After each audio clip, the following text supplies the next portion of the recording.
For 12 years, billionaire tech mogul Victoria Chen's son had lived in complete silence, not because he couldn't hear, but because no sound had ever passed his lips.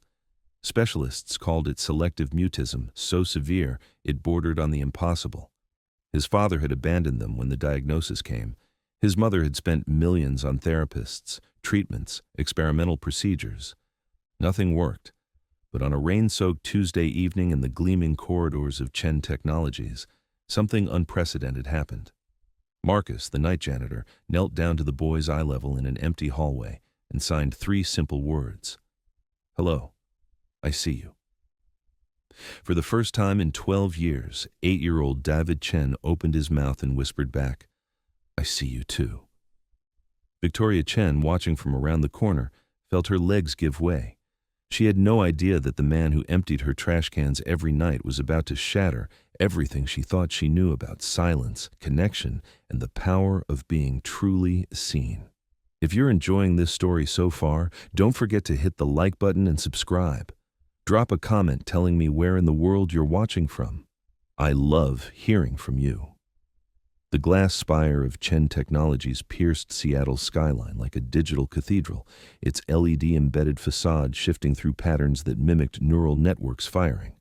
Inside, the 42nd floor hummed with the controlled chaos of artificial intelligence development. This was where the future was coded into existence, where algorithms learned to think and quantum processors bent reality to human will. Victoria Chen ruled this technological empire with the precision of a master surgeon. At 38, she possessed the kind of cold brilliance that had transformed her from a coding prodigy in her Stanford dorm room into one of the most feared and respected CEOs in Silicon Valley. Her black hair was always pulled into a severe chignon, not a strand out of place. Her wardrobe spoke in the language of power, tailored pantsuits in charcoal and navy, accessories chosen for function rather than beauty. She trusted algorithms more than people, data more than intuition, logic more than emotion. But every empire has its shadow, and Victoria's was 8 years old with dark, intelligent eyes that never seemed to focus on anything for long. David Chen moved through the world like a ghost, present but unreachable, seeing everything but engaging with nothing. His small frame carried itself with the careful stillness of someone who had learned early that drawing attention brought only disappointment and worry. The silence had begun before his first birthday. Most children babble, experiment with sound, shriek with delight or frustration. David had done none of these things. The pediatrician suggested patience. The developmental specialist recommended wait and see. But as months turned to years without a single vocalization, patience curdled into panic. By age 3, David had been seen by every specialist on the West Coast. Audiologists confirmed perfect hearing. Neurologists found no brain abnormalities. Psychologists diagnosed selective mutism, a condition where children can speak but choose not to in certain situations. Except David's silence was total, complete, absolute. He didn't speak at home, at school, with family, with strangers, in comfort or crisis. He communicated through gesture, through the positioning of toys, through the eloquent language of avoidance. Victoria's ex-husband had called their son defective before walking out when David was 4. Some cruelties burn so deep they reshape the landscape of a heart permanently. From that moment, Victoria had built walls around both herself and David, fortress-thick barriers that kept the world's judgment at bay, but also sealed out possibility.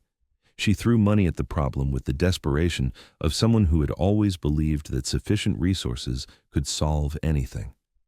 Private therapists, experimental treatments, exclusive schools designed for children with communication disorders. David endured it all with the stoic patience of someone far older than his years. But he never spoke, never even tried. What Victoria didn't know, what she had never thought to investigate, was that her son communicated constantly. Just not with words and not with anyone who spoke his language. Marcus Rivera had been invisible for most of his adult life, and he preferred it that way. At 34, he possessed the kind of solid, dependable presence that suggested strength without aggression. His uniform was always clean. his movements efficient, his interactions with employees polite and minimal. He arrived at Chen Technologies each night at 11 p.m., when the building exhaled its daytime energy and settled into quieter rhythms. What the executives hurrying past him in hallways didn't know was that Marcus Rivera had once been Dr. Marcus Rivera, a pediatric developmental psychologist who specialized in nonverbal communication disorders. He had run a clinic, published papers, spoken at conferences about the rich inner lives of children who couldn't or wouldn't speak. His office had been filled with toys designed to encourage expression, walls covered with visual communication charts, shelves lined with books about the 1,000 ways humans connect without words. That life had ended on a rainy March evening 3 years ago when a drunk driver had taken everything that mattered: his wife Elena, his 5-year-old daughter Sophia, his sense of purpose, his faith in a universe that made sense. He had survived the crash with minor injuries and major devastation, waking in a hospital bed to discover that his family was gone and his future had disappeared with them. The grief counselor had talked about healing, about time, about finding meaning again. Marcus had listened politely and then quietly dismantled his entire existence. He closed his practice, sold. His house gave away everything that reminded him of the man he used to be. He took a job that required no emotional investment, no hope for the future, no risk of caring too much about anything that could be lost. But some knowledge can't be abandoned, even when it carries unbearable weight. Marcus still noticed things other people missed: the way children's bodies spoke volumes when their voices stayed silent, the complex communication happening in gesture and posture and the careful positioning of objects, the profound intelligence hidden behind eyes that adults dismissed as vacant or defiant. He noticed David Chen immediately. The boy appeared in the building sporadically, always during evening hours when Victoria worked late. He would sit in his mother's office, surrounded by tablets and educational games designed to encourage verbal response, maintaining his perfect, heartbreaking silence. But Marcus watched him through the glass office walls as he cleaned nearby conference rooms, and he saw what the expensive specialists had missed. David was not withdrawn. He was watching, processing, engaging with his environment in ways that were sophisticated and intentional. His positioning of toys told stories. His manipulation of objects created patterns. His eyes tracked conversations and facial expressions with the intensity of someone translating a foreign language in real time. Most tellingly, David signed. Not formally, not the way someone who had been taught American Sign Language might sign. But his hands moved in gestures that carried meaning, small movements that suggested a rich internal vocabulary searching for external expression. He had developed his own system of communication, and he was fluent in it. He just didn't have anyone to talk to. The night everything changed began like any other. Victoria had been working late on a critical AI ethics presentation, the kind of high-stakes project that required her attention long past normal business hours. David sat in the corner of her office, nominally occupied with a tablet designed to encourage verbal response through interactive stories. But Marcus could see the boy's attention drifting toward the hallway, where cleaning carts moved and quiet voices murmured. At 9:47 p.m., Victoria's assistant knocked on the office door with news of an emergency video conference with investors in 3 time zones. The call would last at least an hour. David would need to wait, silent and patient as always. But 8-year-old children, even remarkably patient ones, have limits. By 10:15, David had abandoned his tablet and begun exploring the empty corridors beyond his mother's office. He moved like a small detective, investigating the sounds and rhythms of the building's nighttime personality. Marcus found him in the break room on the 39th floor, standing on a chair to reach the coffee machine, not to use it, but to watch the way light reflected off its chrome surface. The boy's small fingers traced patterns in the condensation on the glass carafe, and Marcus recognized the gestures immediately. David was writing, communicating with himself in the visual language he had created. Marcus stood in the doorway for a long moment, watching this small person exist in his own rich world of meaning and pattern. Then he made a decision that would change everything. He set down his supplies, approached slowly enough not to startle, and knelt down to bring himself to David's eye level. David turned, and their eyes met directly for the first time. Marcus saw intelligence there, curiosity, a profound loneliness, and something else: recognition. David had been studying the adults in his world for years, learning to read them the way others read books, and what he saw in Marcus's face was different from what he saw in therapists and specialists and well-meaning relatives. Marcus raised his hands slowly, deliberately, and signed 3 words in clear, formal ASL. "Hello, I see you." The effect was immediate and electric. David's entire body stilled, then trembled slightly. His dark eyes widened. For 12 years, no one had spoken to him in a language he could answer in. No one had acknowledged that he might have something to say if given the proper tools to say it. David's small hands rose hesitantly, formed careful shapes, signed back. "I see you too." The words were barely a whisper, so soft they might have been imagination. But they were real. After 12 years of silence, David Chen had found his voice, and it sounded like hope breaking open. Marcus felt his heart crack and heal simultaneously. This moment, this connection, this child speaking for the first time, it was exactly the kind of miracle he had stopped believing in, exactly the kind of meaning he had convinced himself no longer existed. Victoria Chen, who had finished her conference call early and come looking for her son, stood frozen around the corner, watching the impossible unfold. Her child, her silent, unreachable child, was talking, not just making sounds, but communicating with intention and clarity.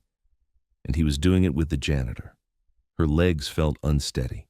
Her carefully constructed understanding of her son's limitations crumbled like digital static, resolving into perfect clarity. Everything she had believed about David's condition, about the permanent nature of his silence, about the boundaries of what was possible, all of it was wrong. She watched Marcus sit down on the floor beside David's chair, watched her son climb down to sit cross-legged facing this man who had somehow unlocked what years of expensive therapy could not. They were signing to each other now, a flowing conversation in gesture and expression that she couldn't understand but could feel the weight of. David was animated in ways she had never seen. His face was bright, engaged, alive. His hands moved with fluency and purpose.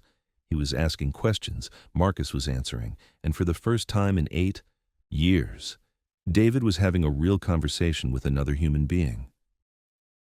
Victoria pressed herself against the wall, overwhelmed by emotions she couldn't name. Relief that her son could communicate, grief for the years of silence that might have been unnecessary.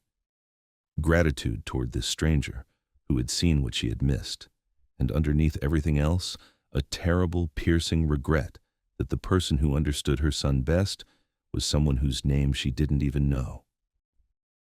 When David finally spoke again, his voice slightly stronger this time, saying, "Thank you for seeing me," Victoria felt tears she hadn't shed since her divorce finally break free. She had built an empire, commanded respect from the most brilliant minds in technology, revolutionized entire industries. But she had failed to see the most important person in her world clearly. She had failed to see that her son wasn't broken. He was just speaking a different language, waiting for someone who could hear him. As Victoria watched Marcus teach her son that communication was possible, that connection could bridge any gap, that being seen was the first step toward being understood, she realized that everything was about to change. Her assumptions about David, about silence, about the careful boundaries she had built around their lives, all of it would need to be reconsidered.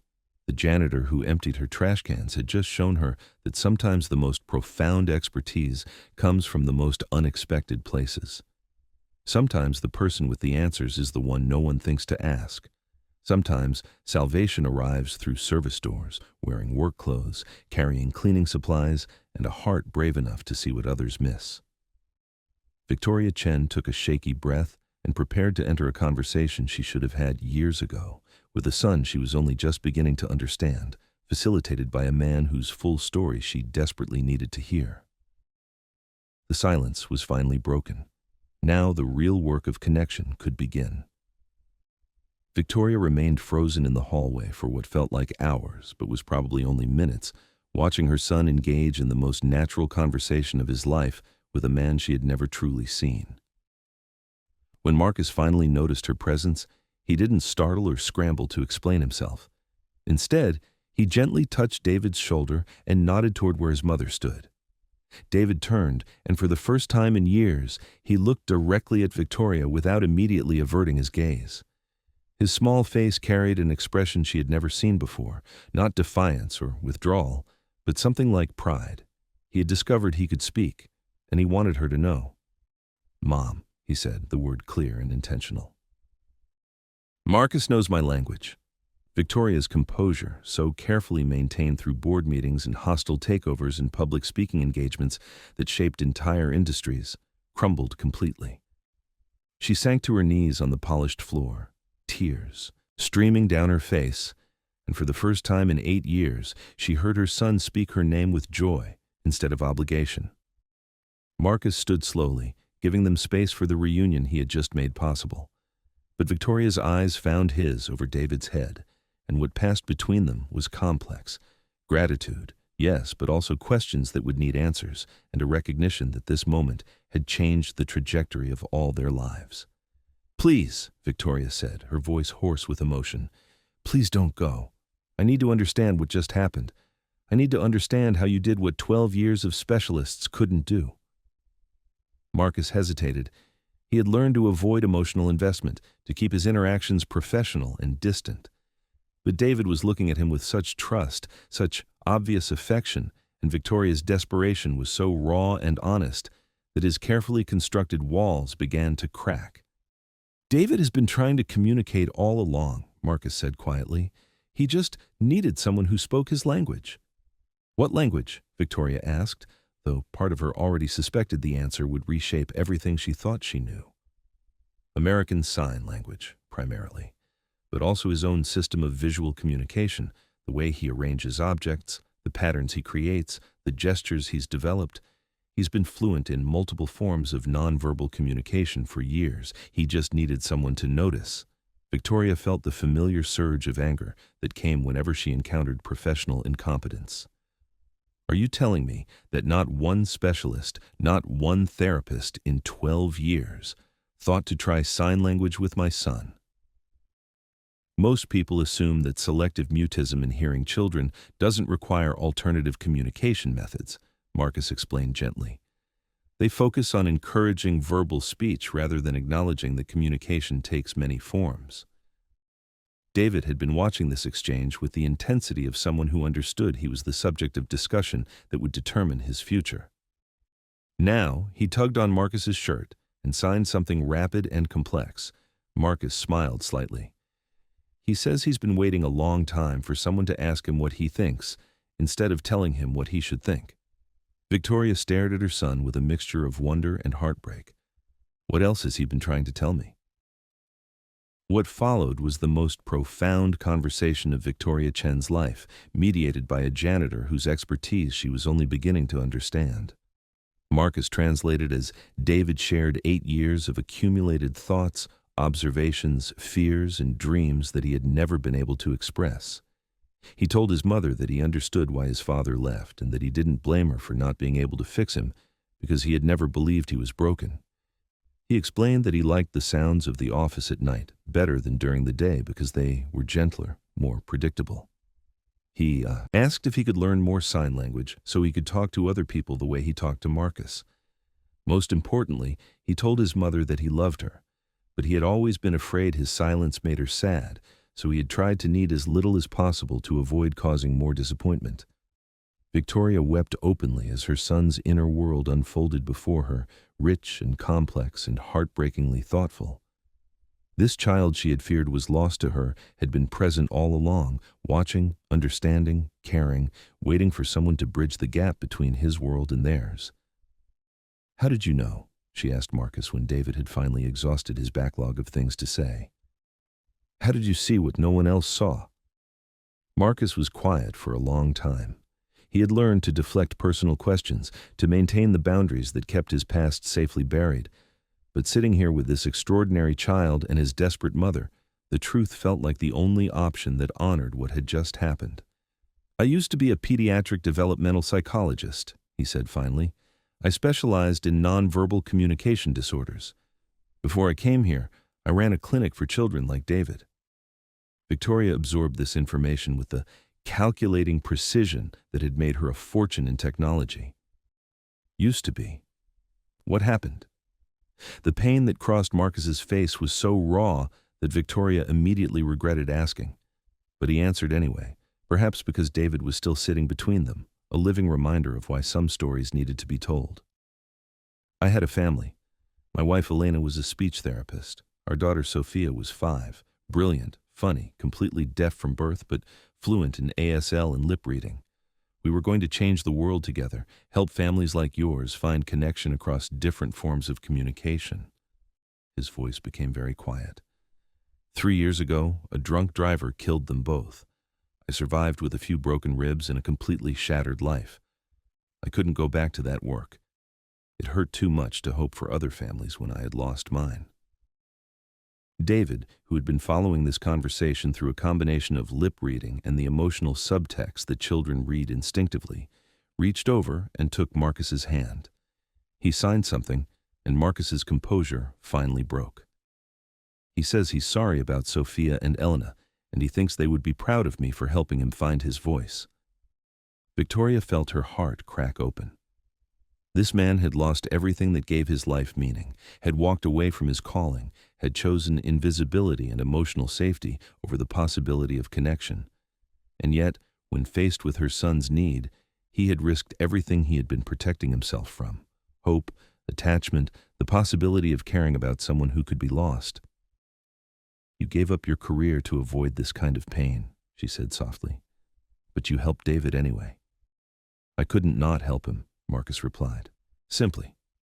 When I saw him signing to himself, creating his own language because no one had given him the tools for ours, I remembered why the work mattered. I remembered Elena telling me that communication is how we prove to each other that we're not alone in the world." They sat in the break room as the Seattle skyline glittered beyond the windows, 3 people who had found each other in the spaces between words. David had fallen asleep against Marcus's side, exhausted by his first real conversation. Victoria and Marcus talked quietly, sharing pieces of their stories, beginning to understand how their broken places might fit together. Victoria learned that Marcus had been watching David for months, recognizing the signs of a child with rich inner life and no outlet for expression.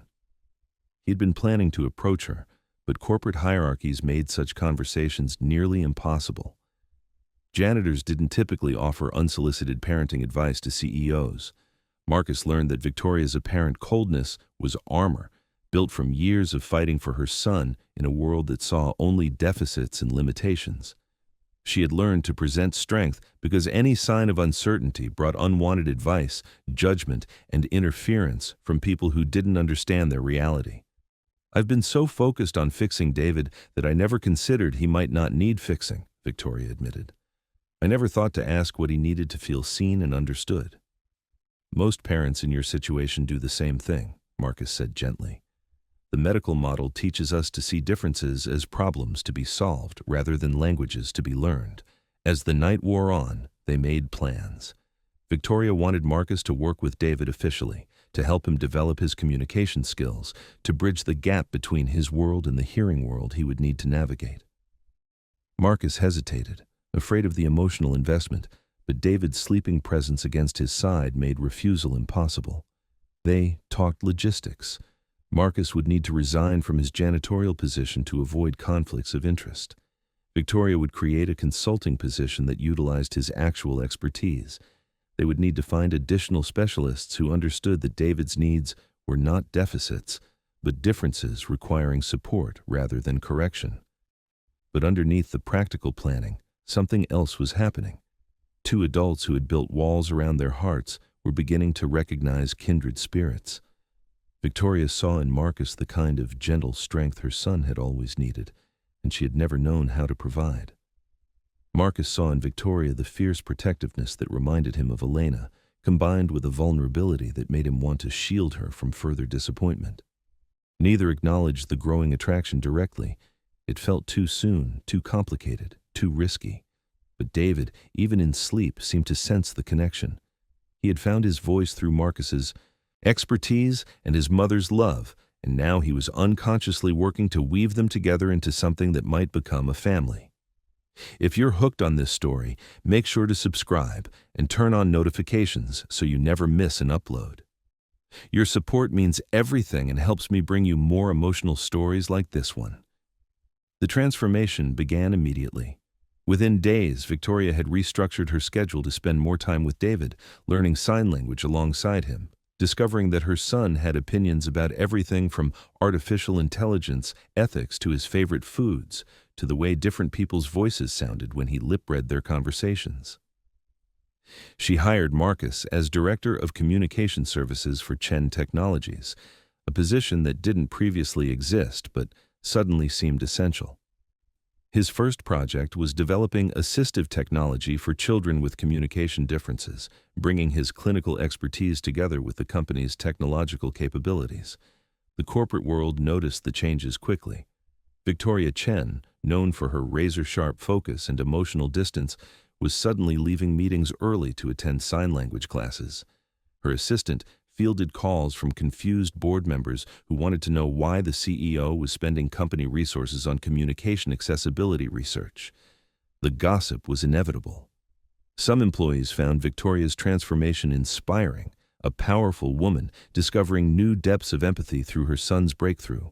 Others whispered about inappropriate relationships and questioned whether grief and gratitude were clouding the CEO's judgment. Marcus felt the scrutiny acutely. He had chosen janitorial work specifically to avoid being the center of attention, and now he found himself the subject of corporate speculation. Some colleagues from his previous life reached out, surprised to learn he was practicing again. Others questioned whether he was taking advantage of a vulnerable family's desperation. But David's progress silenced most criticism. Within weeks, he was communicating fluently in both ASL and increasingly confident verbal speech. His teachers reported dramatic improvements in classroom participation. His confidence grew daily as he discovered that having a voice meant people would listen to what he had to say. More importantly, the relationship between David and Victoria deepened in ways that amazed everyone who witnessed it. Years of parallel existence gave way to genuine connection as they learned to communicate in David's natural languages while he developed skills in hers. Marcus became a regular presence in their lives, not just as David's communication specialist, but as someone who understood the unique dynamics of their family. He attended school meetings, helped navigate the complex process of getting David appropriate educational accommodations, and served as translator when David's excitement outpaced his verbal skills. The attraction between Marcus and Victoria grew slowly, carefully, built on shared commitment to David's well-being rather than romantic impulses. They were both too cautious, too aware of how much was at stake, to rush into anything that might disrupt the delicate balance they had achieved. But David, with the clarity that children bring to adult complications, had his own perspective on the situation. 6 weeks after their first conversation, he approached his mother with a question that would force all the unspoken feelings into the open. "Mom," he signed while speaking, his preferred mode of communication now that he had options. "Why don't you and Marcus just admit you like each other?" Victoria nearly choked on her coffee. "What makes you think you smile differently when he's here?" David continued matter-of-factly. "And he looks at you the way Dad used to look at other women before he left. Except Marcus looks at you the way people should look at people they care about, like he sees good things instead of problems to fix." The observation was so accurate and delivered with such casual insight that Victoria was momentarily speechless. When had her 8-year-old son become so perceptive about adult relationships? "Marcus lost his family," Victoria explained carefully. "He might not be ready for new relationships, and we work together now, which makes things complicated." David considered this with the seriousness of someone who had learned that adult decisions often carried more weight than they appeared to. "Does he make you happy?" "Yes," Victoria answered honestly. "Does he make me happy?" "It seems like he does. Do you make him happy?" Victoria paused, remembering the way Marcus's face had changed since he started working with David, how the haunted look in his eyes had been replaced by something that looked like hope. "I think we might." David nodded as if this settled the matter. "Then the rest is just grown-up stuff that adults make too complicated. Sophia and Elena wouldn't want him to be sad forever, and I wouldn't want you to be alone just because you're scared of making mistakes." The wisdom in her son's words took Victoria's breath away. When had he become this thoughtful, this emotionally intelligent? Had he always possessed this insight, trapped behind his silence, waiting for someone to ask for his perspective? That evening, after David was asleep, Victoria found herself standing outside Marcus's new office, gathering courage for a conversation she had been avoiding for weeks. When she finally knocked, he looked up from his computer with the warm smile that had become increasingly familiar. "Working late again?" he asked, though they both knew she had been doing that less frequently since David's breakthrough. "I wanted to talk to you about something David said today," Victoria began, then found herself at a loss for how to continue. How do you tell someone you're falling for them when so much else is at stake? Marcus waited patiently, the same way he waited for David to find words when complex ideas required extra time to express. "He asked me why we don't just admit we like each other," Victoria said finally, her cheeks heating with embarrassment. Marcus went very still. "And what did you tell him?" "That adult relationships are complicated, that you've been through tremendous loss, that we work together now." She met his eyes. "That you make both of us happy." The silence stretched between them, full of possibilities and fears and the weight of everything they stood to lose or gain. "Victoria," Marcus said finally, his voice careful and gentle, "I care about you and David more than I've cared about anyone since Elena and Sophia died. That terrifies me." "It terrifies me too," Victoria admitted. "I've been alone with David for so long that I forgot what it felt like to want someone else to be part of our lives. And after what happened with his father." "I'm not his father," Marcus said quietly. "I won't abandon David because loving him is complicated. I won't abandon you because building something new feels risky." Victoria felt tears she hadn't expected begin to fall. "How can you be so sure?" "Because I've already lost everything once," Marcus replied. "I know the difference between love that adds to your life and love that demands you diminish yourself to maintain it. What we're building, what the three of us have created, it makes all of us bigger, stronger, more ourselves. That's worth protecting." They talked until nearly midnight, working through fears and expectations and the logistics of combining their careful lives into something more integrated. They agreed to move slowly, to prioritize David's stability, to be honest about their feelings while maintaining appropriate boundaries. But when Marcus walked Victoria to her car in the parking garage, and when she turned to say goodnight, the distance between them felt artificial and unnecessary.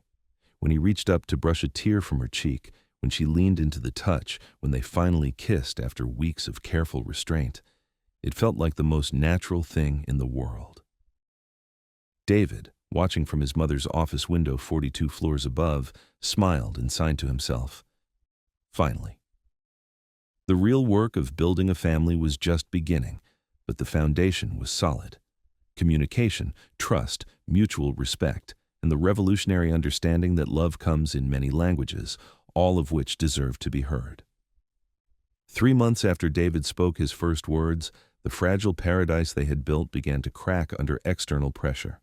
It started with a board meeting that Victoria had been dreading since she restructured Marcus's position and began openly prioritizing David's needs alongside company business. The Chen Technologies board of directors represented old Silicon Valley money and older Silicon Valley attitudes. They had tolerated Victoria's leadership because she delivered unprecedented profits, but her recent changes, the communication accessibility research, the flexible schedule, the significant resources devoted to what they saw as personal projects, had triggered their collective concern. The emergency meeting was called by Harold Westbrook, the longest-serving board member and the man who had initially opposed Victoria's appointment as CEO 5 years earlier. He was 72, silver-haired, and possessed the kind of institutional arrogance that viewed any deviation from traditional business practices as dangerous precedent. "Victoria," Harold began without preamble, his voice carrying the weight of shareholders and stock prices, "we need to discuss the direction of this company and whether your recent decisions align with our fiduciary responsibilities." Victoria sat at the head of the polished conference table, surrounded by faces she had worked with for years but who now looked at her with something approaching hostility. She had anticipated this confrontation, but the reality still felt like ice water in her veins. "I'm not sure what decisions you're referring to," she replied, though they both knew this was a formality. The real conversation was about power, control, and whether a woman who put her disabled child's needs before quarterly profits could continue to lead their empire. "You've created an entire department around communication accessibility research," board member Susan Walsh interjected. "You've hired a former janitor as director of a division that didn't exist 6 months ago. You're leaving critical meetings early for sign language classes. Frankly, Victoria, your priorities seem to have shifted away from what made this company successful. The research division has already generated 2 patent applications and attracted interest from 3 major medical device companies," Victoria replied evenly. "Our accessibility innovations are positioning Chen Technologies as an industry leader in inclusive design. This isn't charity. It's strategic positioning for emerging markets." "Markets that represent a tiny fraction of our revenue stream," Harold countered. "Meanwhile, you're spending significant resources on what appears to be a personal project related to your son's condition." The word "condition" hung in the air like a slap. Victoria felt her carefully maintained composure begin to crack. "My son doesn't have a condition that needs fixing. He has communication differences that require support. There's a distinction that I apparently need to explain to supposedly intelligent people." "Victoria," Susan's voice carried a warning tone, "no one is questioning your devotion as a mother, but we are questioning whether your judgment as CEO has been compromised by personal circumstances." "Personal circumstances," Victoria repeated, her voice deadly quiet. "You mean the discovery that my son is brilliant and capable and was being failed by every specialist we trusted because none of them bothered to learn his language?" "We mean your relationship with Marcus Rivera," Harold said bluntly. "A man you met when he was employed as building maintenance, who you've elevated to a director position despite his complete lack of relevant corporate experience. The optics alone are problematic." The room went silent. Victoria felt her heart rate spike, not with fear but with the kind of cold rage that had built her empire and destroyed her enemies. They were attacking Marcus, questioning his qualifications, reducing him to a janitor who had somehow seduced his way into her good graces.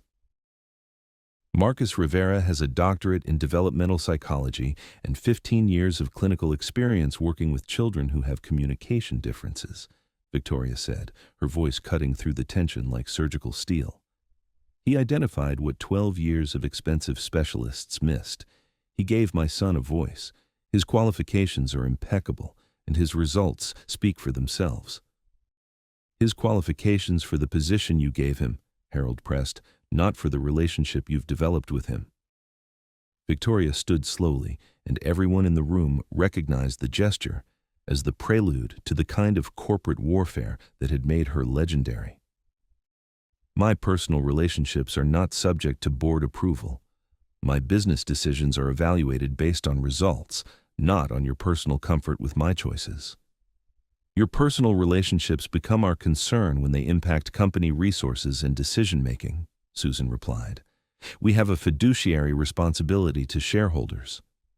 "Then let me make this simple for you," Victoria said, her voice carrying the absolute authority that had silenced hostile takeover attempts and intimidated CEOs twice her age.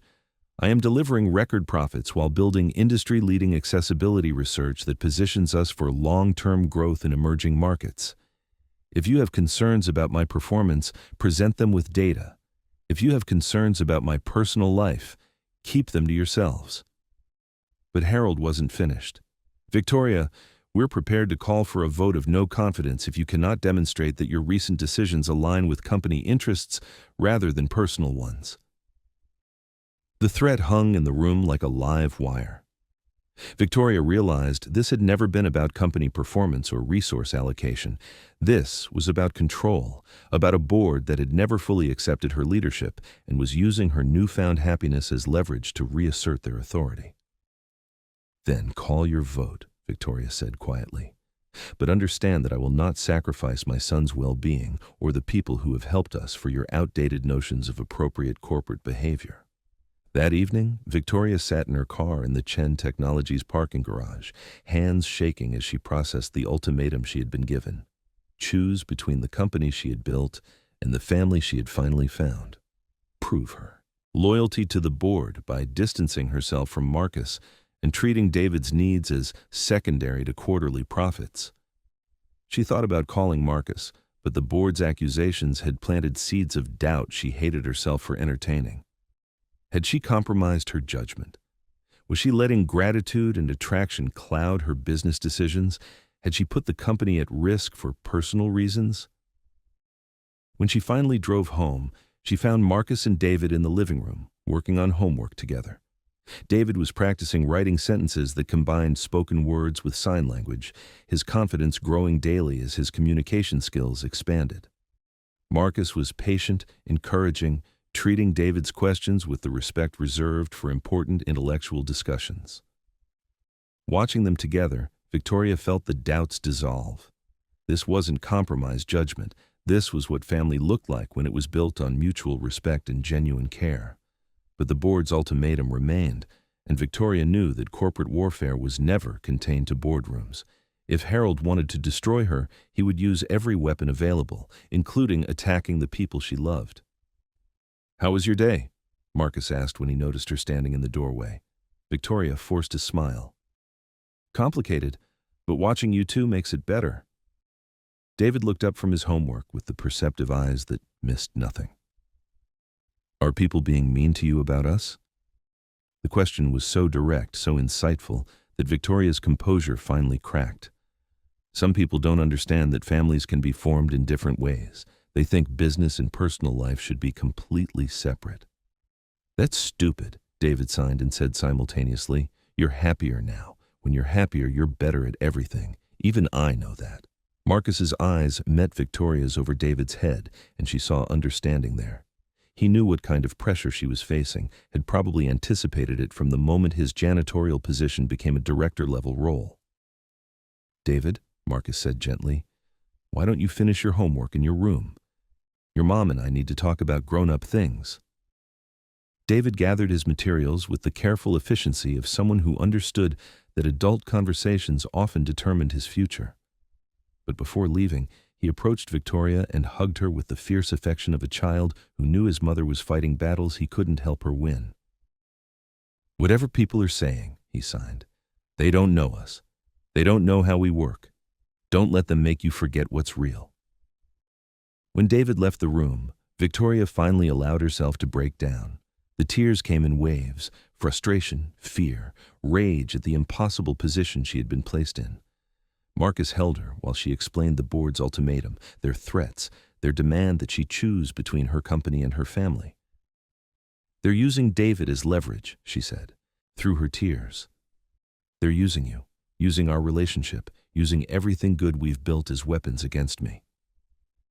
Marcus was quiet for a long time, processing the information with the careful analysis of someone who understood that his response would shape their future. "What do you need from me?" he asked finally. Victoria looked up at him, confused. "What do you mean?"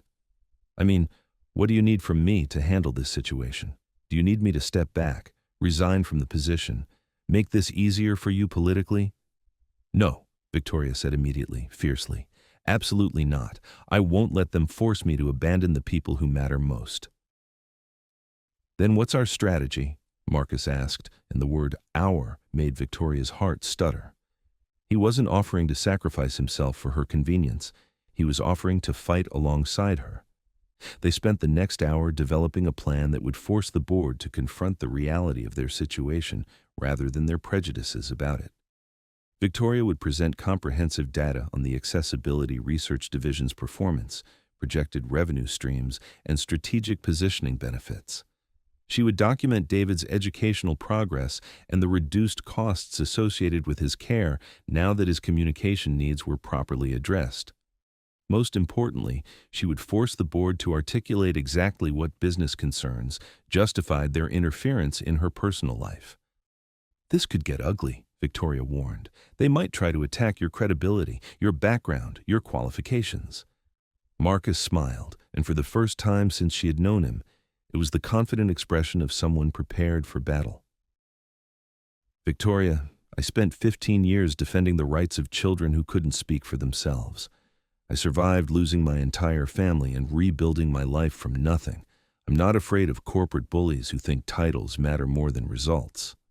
3 days later, Victoria walked into the boardroom carrying a presentation that would either secure her position or end her tenure as CEO. She had prepared for every possible attack, every question about resource allocation and strategic priorities in corporate governance. What she hadn't prepared for was Harold's opening gambit. "Victoria," he began, "we've been reviewing Marcus Rivera's background, and we've discovered some concerning information that you may not be aware of." Victoria's blood turned to ice. "What kind of information?" 3 years ago, Dr. Rivera was involved in a malpractice lawsuit related to the death of a child in his care," Harold continued, consulting a folder with theatrical precision. "The case was settled out of court, which suggests significant liability concerns." The lie was so audacious, so calculated, that Victoria felt reality tilt sideways. There had been no malpractice suit. Marcus had left his practice after his family died, not because of professional misconduct, but the board had fabricated evidence to destroy his credibility and force her hand. "That's a lie," Victoria said, her voice steady despite the rage building in her chest. "We have documentation," Susan added, sliding papers across the table. "Perhaps your personal feelings have prevented you from properly vetting someone you've given significant authority." Victoria looked at the fabricated documents, official-looking but completely false, and realized the depth of the war they were waging against her. They weren't just attacking her judgment, they were willing to destroy an innocent man's reputation to maintain their control. "You created fake documents," Victoria said, her voice carrying the absolute certainty of someone who knew she was right. "We investigated someone who has significant influence over company resources and policy," Harold replied. "That's our responsibility as board members." Victoria stood slowly, and when she spoke, her voice carried the cold authority that had built an empire and would now defend it. "Harold, Susan, distinguished board members, let me explain something about fiduciary responsibility. It means acting in the best interests of the company and its shareholders. It does not mean fabricating evidence to attack employees whose primary crime is making your CEO happy." She moved to the presentation screen, clicked to her first slide, and began systematically dismantling every argument they had prepared: revenue projections, patent applications, strategic partnerships, industry recognition, all demonstrating that her recent decisions had strengthened rather than weakened the company. Then, she presented data on David's educational progress, the reduced costs associated with his care, and the testimonials from other families who had been helped by the Accessibility Research Division. "Now," Victoria said, returning to face the board, "let's discuss the fabricated evidence you've presented about Marcus Rivera. I know it's fabricated because I know Marcus's actual history. But more importantly, I know it's fabricated because I've verified every aspect of his background through independent sources." She clicked to a new slide, showing official documentation of Marcus's qualifications, employment history, and professional reputation. Dr. Rivera left his practice after his family was killed by a drunk driver. He has never been involved in malpractice litigation. He has never had his license questioned. And he has produced better results with my son in 3 months than 12 years of expensive specialists achieved. The room went silent. Victoria could see the calculation in Harold's eyes as he realized his strategy had backfired spectacularly. "Furthermore," Victoria continued, "any board member who participates in creating fraudulent evidence to damage employee reputations has violated their fiduciary duty and exposed this company to significant legal liability. I suggest you consult with counsel before making any additional accusations you cannot substantiate." The vote of no confidence, when it came, failed decisively. Victoria retained her position, but more importantly, she had established boundaries that would protect her family from future attacks. As the board members filed out in defeated silence, Harold paused at the door. "This isn't over, Victoria. You've chosen sentiment over strategy." "I've chosen results over prejudice," Victoria replied. "There's a difference you might want to learn." That evening, Victoria found Marcus and David in the therapy room, working on a new communication device prototype. They looked up when she entered, both of them reading her expression with the fluency of people who had learned to notice details others missed. "How did it go?" Marcus asked, though her smile had already answered the question. "We won," Victoria said simply. "They tried to destroy you with fabricated evidence. They failed. We keep everything we've built." David cheered with a combination of signs and vocal celebration that would have been impossible 6 months earlier. Marcus stood and pulled Victoria into his arms, and she realized that the word "we" had never sounded more beautiful or more true. "What happens now?" Marcus asked. Victoria looked around the room they had created together, the space where her son had found his voice, where they had all learned new languages of connection, where the impossible had become routine. "Now we keep building," she said. "The family, the research, the future where communication differences are supported rather than pathologized, where brilliant minds are recognized regardless of what uniform they wear, where love is measured by presence and understanding rather than conventional timelines or social expectations." She looked at Marcus, this man who had risked everything to help a child find his voice, who had stood with her against corporate bullies, who had shown her that strength came in many forms. "And," she added, her voice soft but certain, "we stop pretending that what we feel for each other is complicated." David was right. The rest is just grown-up stuff we make too complicated. Marcus kissed her then, in the therapy room, surrounded by communication devices and hope, while David signed, "Finally," with theatrical exasperation that made them all laugh. 6 months later, Chen Technologies' Accessibility Research Division had generated more patent applications and licensing agreements than any other department in the company's history. David was thriving in a specialized program that honored his communication preferences while building his skills in multiple languages. And Victoria Chen had learned that the most successful empire was one built not on conquest, but on connection. At the wedding, small, private, held in the same break room where David had first spoken, Victoria's vows were simple. "You saw us when we couldn't see ourselves. You gave us languages we didn't know we needed. You proved that families are built through choice and care and the courage to keep showing up for each other." Marcus's vows were equally direct. "You trusted me with the most precious thing in your world. You fought for us when it would have been easier to let go. You showed me that love doesn't replace what we've lost. It adds to what we're brave enough to build." David, serving as ring-bearer and translator and small person most responsible for bringing them together, had the last word. "Thank you for finally listening to what I was trying to tell you all along. Some people belong together. You just have to pay attention to see it. Thank you so much for watching until the end. If you loved this story, check out the other videos on your screen now. I think you'll really enjoy them, and don't forget to subscribe if you haven't already. See you in the next story." The future stretched ahead of them, built on the revolutionary understanding that communication comes in countless forms, that love transcends conventional boundaries, and that sometimes the most profound connections are waiting to be discovered in the people we walk past every day without truly seeing. In the end, the janitor hadn't just helped a mute boy find his voice. He had taught an entire family how to hear each other across the spaces between words, how to build bridges where others saw only silence, and how to trust that the most extraordinary gifts often arrive in the most ordinary packages.